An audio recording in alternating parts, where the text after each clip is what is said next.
Miss Low Maile Lodge. Tapu moha moheofo. O fui lupe koula o tonga. Holo pe mua ho mea. Kai whakahako atu ai si whanonga tuani. Kai whakamole pe mua. Kai tuku ke whakahako atu. A hoto ki kakala hingoa. A hoto kake i. Pea moe kotoa. Hoto whaunga. Ko oku hingoa ko liri peti manu. Ko gulele mai. Me funga where ave. Piu o tawhahi. Toa ko maafu. Funga whanua. Hala hopo hopo. Isa. Na ngalo e loto kai ano. Ko oku kake i tau olunga. Ko ngatu uri. Na haha lau te lau ia mehe api. Ko futu mehe hala hopo hopo. O whakapipiki ki ai hono lau maire. Pena e tui fungani ki ai a hoku loukie. Loukie whanonga. Ko tāpelu o tui ki ai a hono pueki. Hoku tui fungani ki ai a hono kakala whakaotusia. O whakafofonga a hono ngatu uri ai whaka eiki hoku tonga.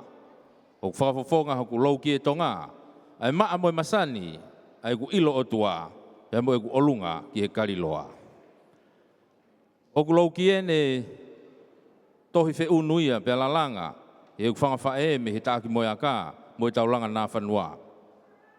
Ko ku no loto moe vesa ko mai reia na fi me he loukie tonga ko mulu mai reia o ku whanga whae tangata me he loto kai ano.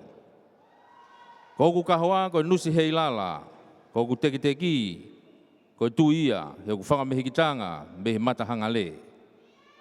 Ko ku pure oto, ko uku fia he ku whangata mai me he toa whaone o i matahangale. Ko ku lolo tākai, ko lolo tui ne lote e he ku kui whewhine me he taulanga ko i whea. Ko ku langi tau olunga, ko maa i moa kunsa lote ko otu motu. Te paspasi mai, Miss Low Maile Lodge, Lilipeti Manu.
Malo, depois para cima, Miss Low Maile Lodge, Lilibeti Manu, que fica taha faia, oi, kau fine mui, Miss Taulunga, oi fia fini.